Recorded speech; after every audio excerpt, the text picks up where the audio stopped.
Au sommaire de cette édition, le président de la République française était vendredi dans la capitale nigérienne pour une visite de travail.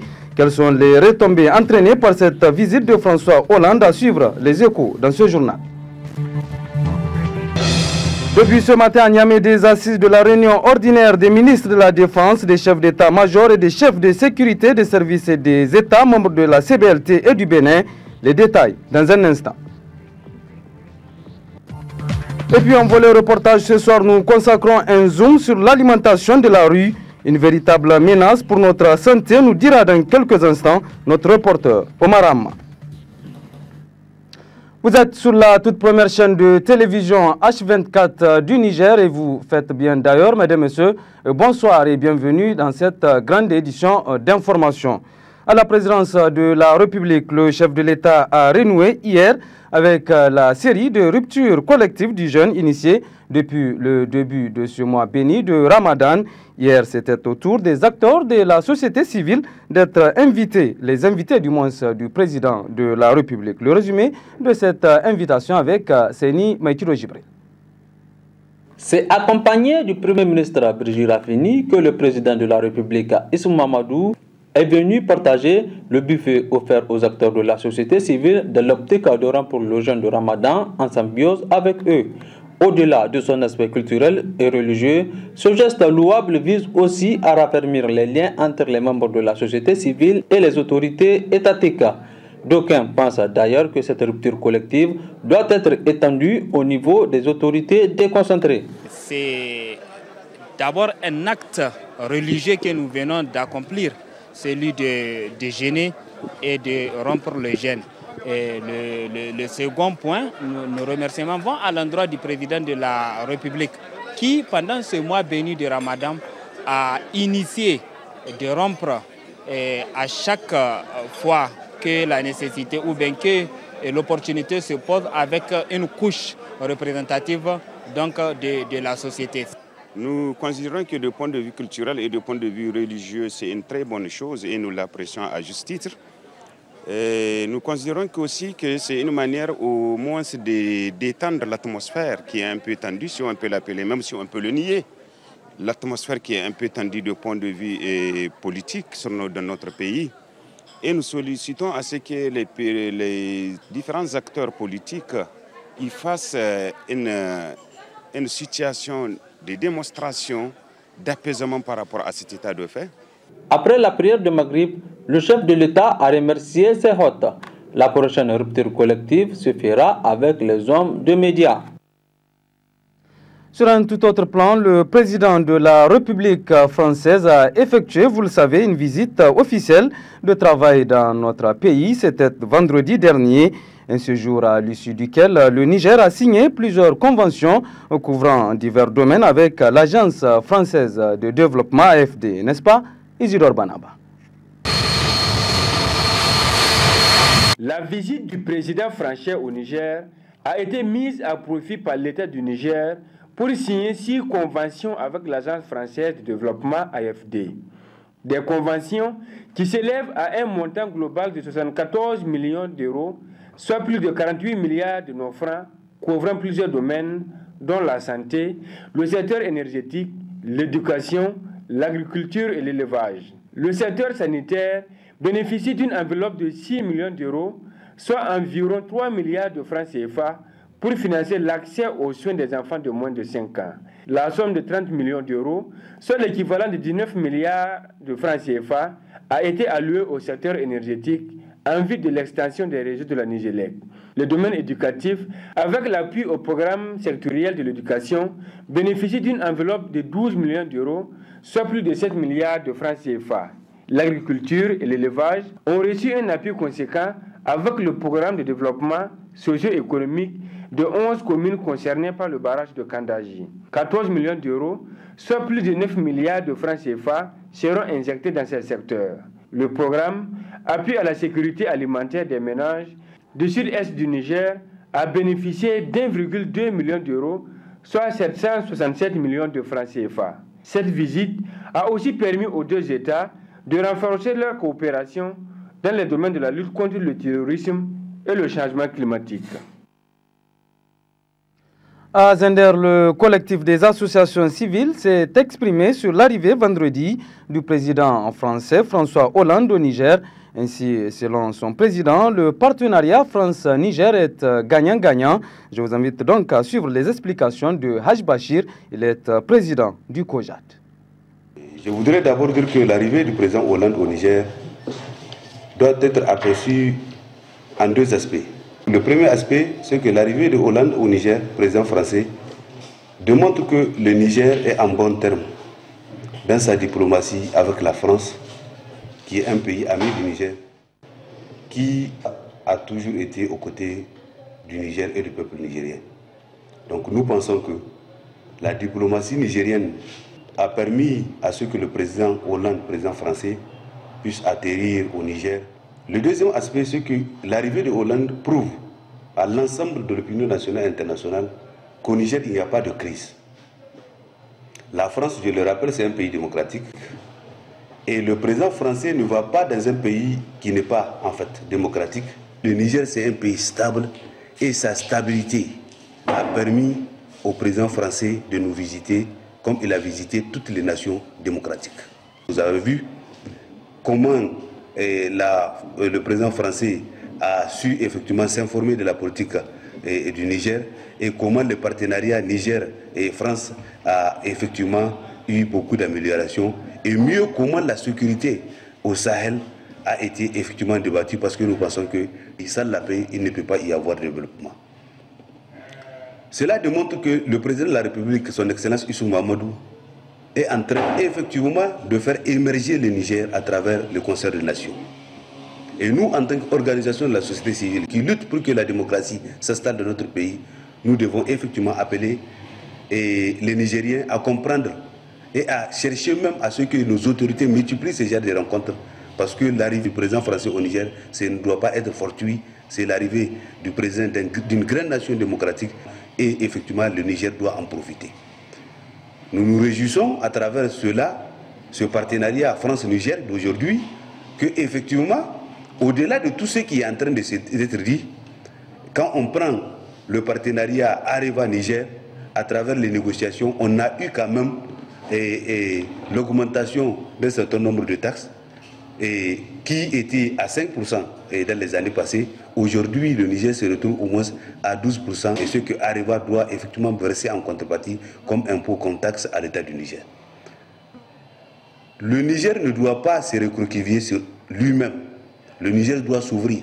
Et c'est en ce sens que nous appelons tout l'ensemble des Nigériens et les Nigériens de leur ensemble, de leur entièreté, à comprendre qu'effectivement, un pays ne peut émerger que dans les relations d'égal à égal, comme on est en train de le faire, et comme l'a dit le président de la République, qu'aujourd'hui la France et le Niger, c'est un partenariat effectivement d'égal à égal, et c'est un partenariat qui évolue parce que les autres accords des multinationaux français, il y a effectivement des améliorations, surtout quand je parlais tantôt de ce que le protocole d'accord ou des négociations entre Areva et le gouvernement du Niger.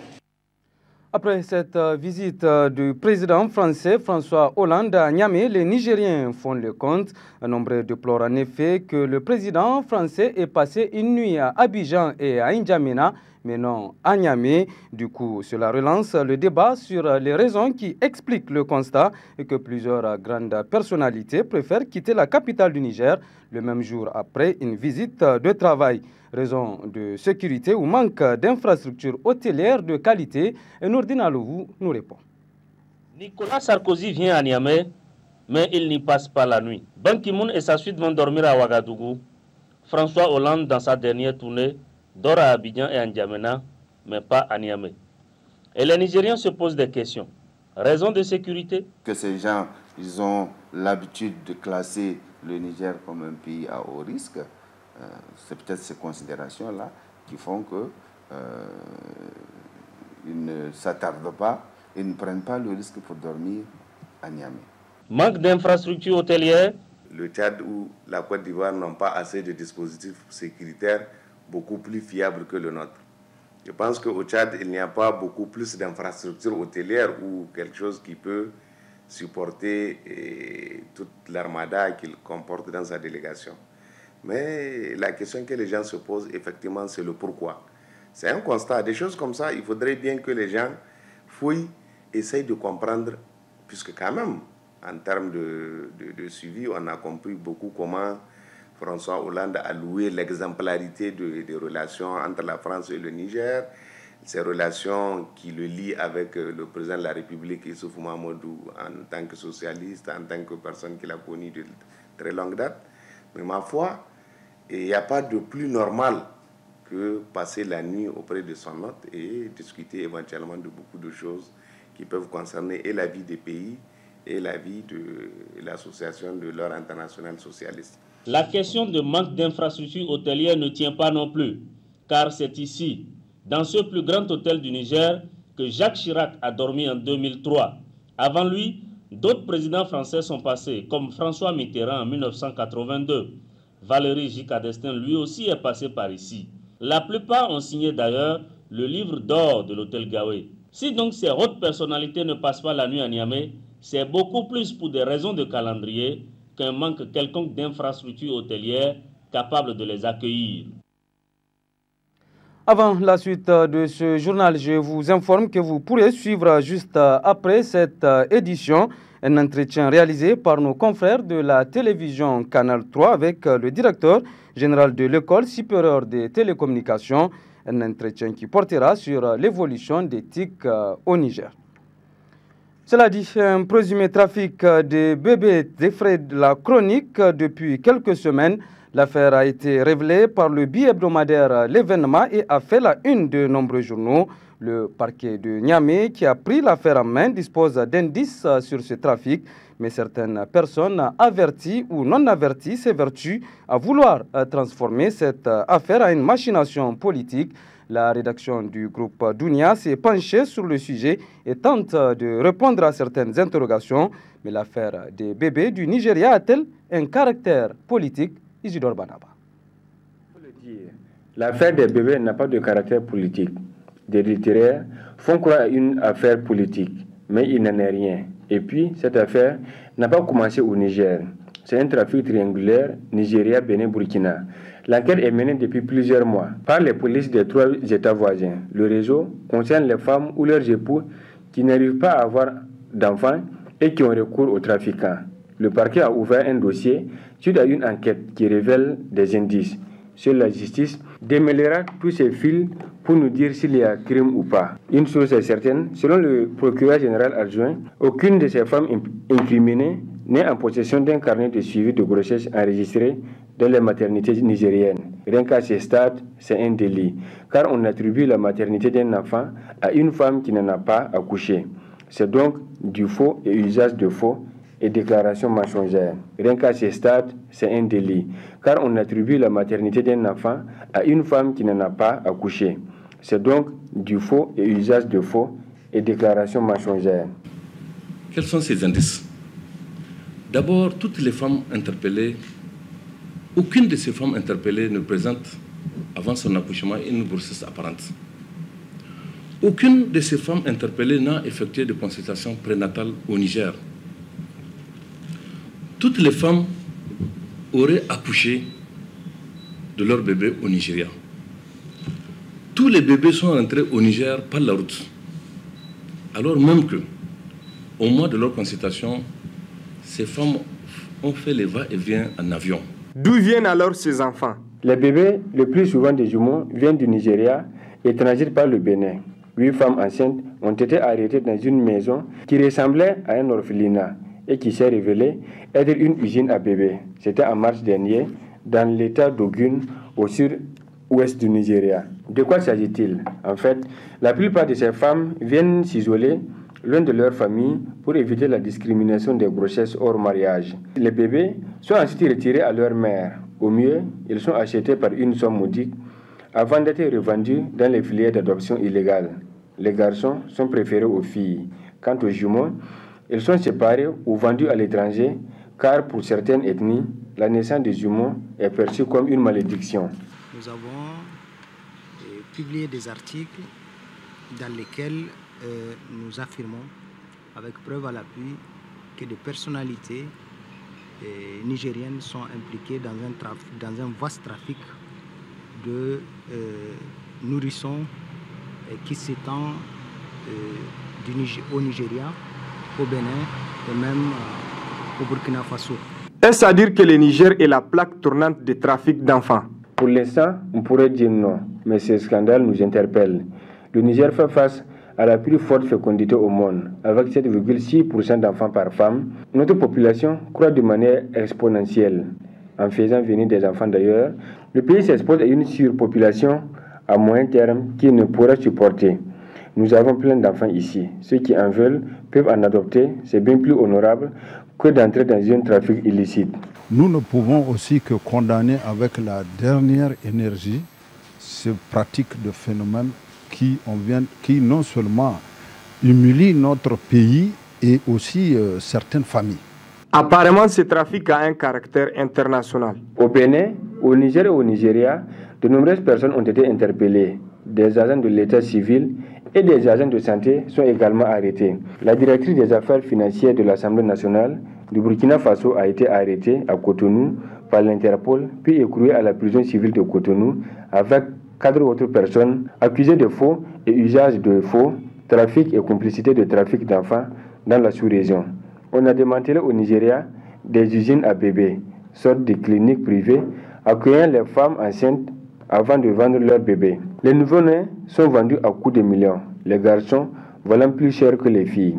Les mamans, malheureusement, ne perçoivent pas grand-chose. En avril 2012, la police nigériane avait découvert un faux orphelinat dont les bébés étaient destinés à la vente pour des rituels de magie noire, au cours desquels ils auraient pu être torturés ou sacrifiés. La religion permet-elle ce genre de trafic? Pas du tout. Selon certains prédicateurs, un tel acte peut attirer la colère de Dieu. Même sur le plan moral, de telles actions sont indécentes. Combien d'orphelins ou d'enfants de personnes pauvres souffrent au Niger? Il suffit simplement de se rendre dans les multiples orphelinats, car l'adoption est permise au Niger. Même dans les pays non musulmans, l'être humain est vraiment sacré, la vie de l'être humain est vraiment sacrée et considérée. Donc on ne peut pas comprendre des musulmans qui se disent musulmans et dans un pays musulman, dans une communauté fortement islamisée comme la nôtre, d'avoir des responsables ou d'avoir des gens ou bien des musulmans qui ont cette pensée erronée et cette pensée satanique pour, c'est-à-dire oser ou bien penser à entreprendre des projets illégaux à la Constitution, des projets, c'est-à-dire anti et islamiques. Pourquoi le silence du gouvernement? That is a question, disent les Anglais. En tout cas, de nombreux citoyens lambda se le demandent. Les ONG et les institutions chargées de la protection des enfants doivent réagir. Comme le dit l'adage, qui ne dit rien consent. Quand j'ai appris le scandale, ça ne m'a pas étonné. Ça ne m'a pas étonné parce qu'il y a des gens qui en parlent même à l'extérieur du Niger. Mais nous sommes dit que l'État nigérien est là. Dans tous les cas, la vérité verra le jour. Et Dieu merci, aujourd'hui, l'État nigérien a pris l'affaire en main. Ce qui est cruel, c'est de constater que des dirigeants qui entendent gouverner ce pays, au lieu, s'ils n'ont pas d'enfants, de partir adopter des enfants de leurs proches, comme ils ont de l'argent, ils cherchent l'héritier quelque part, ils partent acheter au Nigeria pour l'amener. Je pense qu'on ne peut pas confondre ce qui s'est passé et l'adoption. Selon le code pénal nigérien, l'infraction de supposition d'enfant est passible de 2 à 8 ans de prison et celle de faux et déclaration mensongère d'une peine maximale de 10 ans ferme. Nous en venons à l'un des grands titres de ce journal consacré à l'ouverture ce matin au palais des congrès de Niamey de la réunion ordinaire des ministres de la Défense, des chefs d'état-major et des chefs de sécurité des services des États membres de la CBLT et du Bénin. Le thème retenu pour cette rencontre est analyse de la situation sécuritaire et mesures concrètes à prendre dans la lutte contre le terrorisme dans le bassin du lac Tchad. Al-Mokhtar Kaï.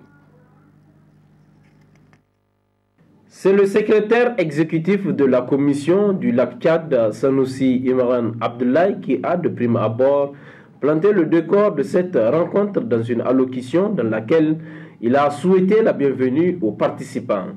Ensuite, le ministre de la Défense du Niger, en ouvrant les travaux, a fait un bref rappel de menaces sécuritaires dans la zone CBLT.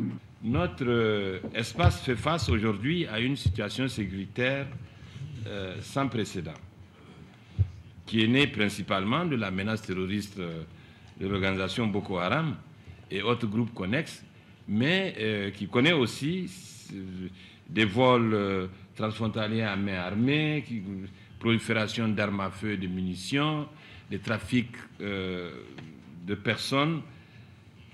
Alors, la menace se fait de plus en plus grande et elle est redoutée par nos populations, ce qui entraîne ainsi des déplacements de civils innocents de part et d'autre de nos frontières. Si cette tendance continue, toute la zone de la CBLT pourrait être déstabilisée, aussi bien sur le plan social que politique et économique. Le thème de cette réunion de Niamey est analyse de la situation sécuritaire et mesures concrètes à prendre dans la lutte contre le terrorisme dans le bassin du lac Tchad.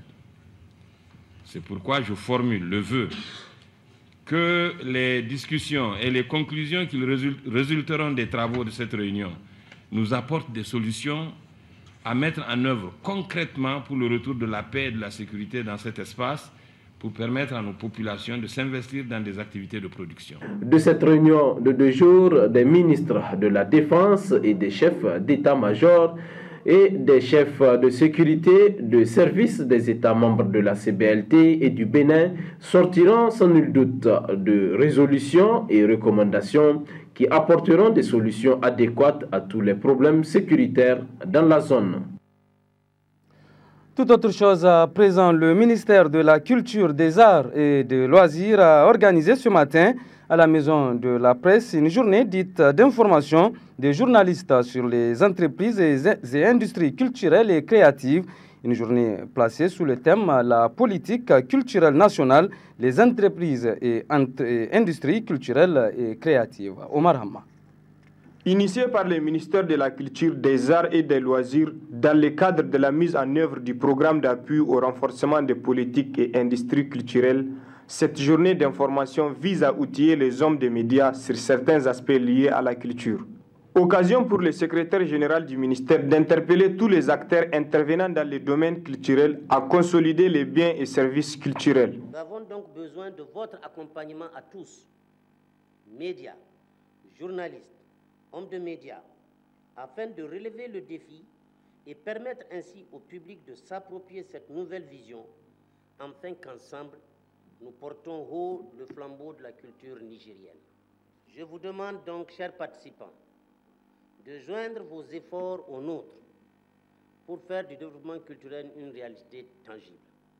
Il faut le rappeler, notre pays a réalisé plusieurs progrès dans les domaines culturels, notamment l'adoption des politiques culturelles, du plan stratégique culturel, de la loi d'orientation relative à la culture.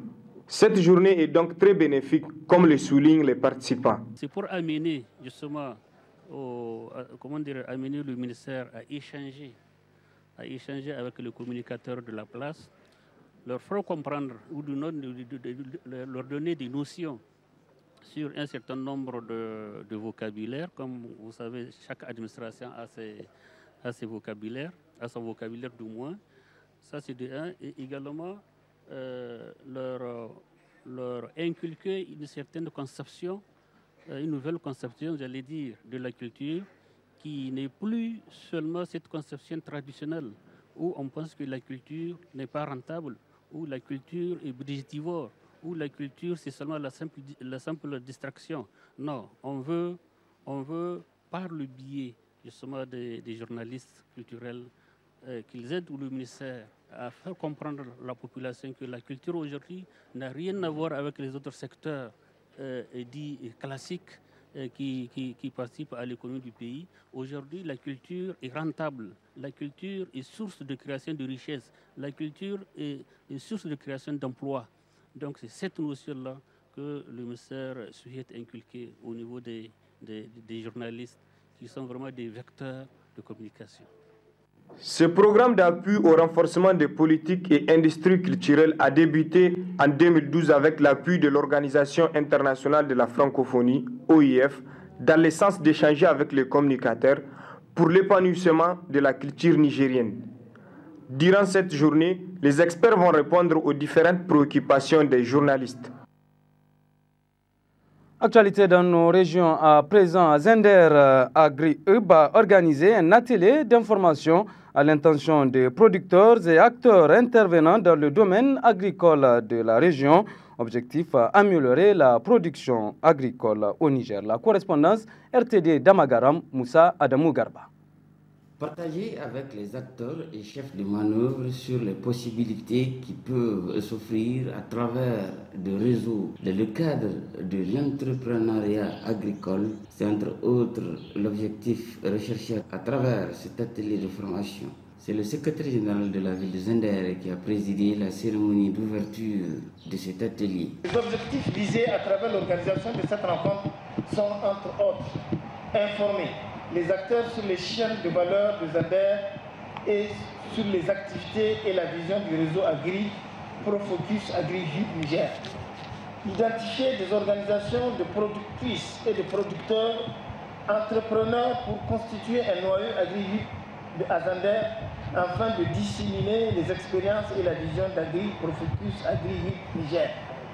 Il faut rappeler que dans un pays comme le Niger, où les systèmes de production sont fragiles, il est presque nécessaire de développer l'entrepreneuriat agricole dans toutes ses dimensions.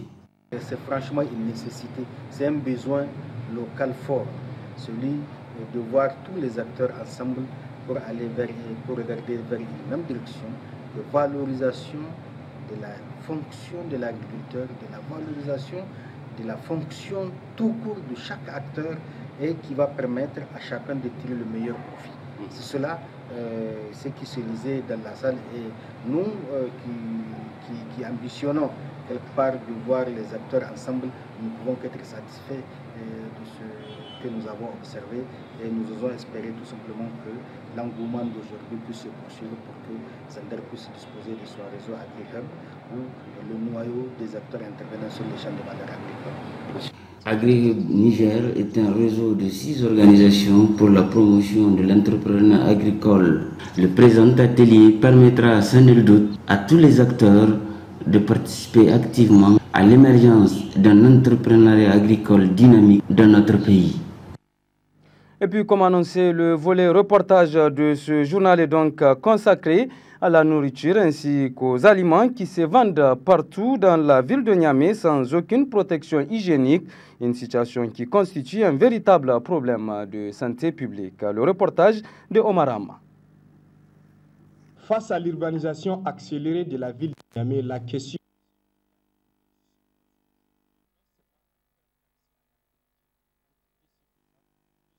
et surtout en termes de qualité et de nutrition équilibrée. Assurer la sécurité alimentaire suppose que les populations ont accès à une alimentation saine et suffisante. Assurer une sécurité alimentaire pour la population, ça veut dire c'est le respect des règles d'or de la conservation et de la préparation d'aliments. Et qui dit règles d'or, les premières mesures, c'est des mesures d'hygiène alimentaire rigoureuse.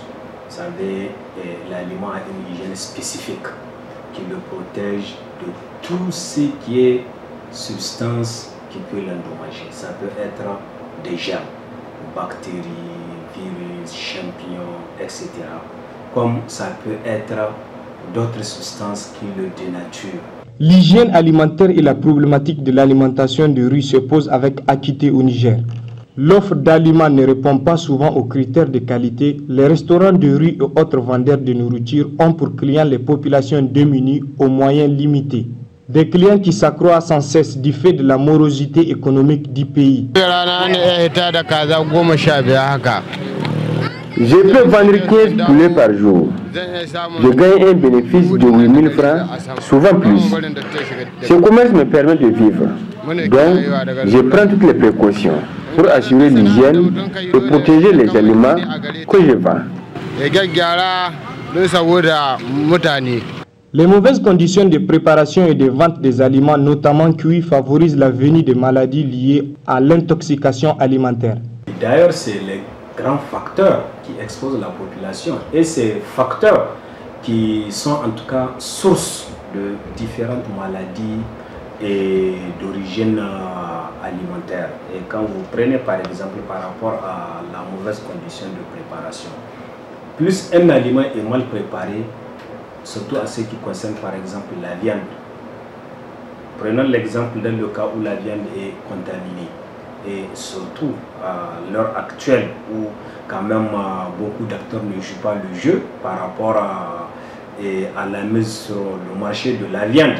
Et si c'est une viande par exemple qui a été illégalement mise sur le marché et que cette viande n'a pas eu le contrôle d'un agent par exemple de l'élevage, elle peut contenir le ténia, elle peut contenir elle peut contenir plusieurs germes. Si donc, par mégarde, cette viande n'a pas été suffisamment cuite, elle peut contaminer la population. La multiplication des vendeurs de riz d'aliments cuits peut devenir d'ici quelques années une véritable menace pour la santé publique si des mesures ne sont pas prises pour réguler leur installation afin de répondre aux exigences de l'hygiène alimentaire. Les mesures sont prises. Vous avez des services de contrôle, par exemple, des denrées alimentaires.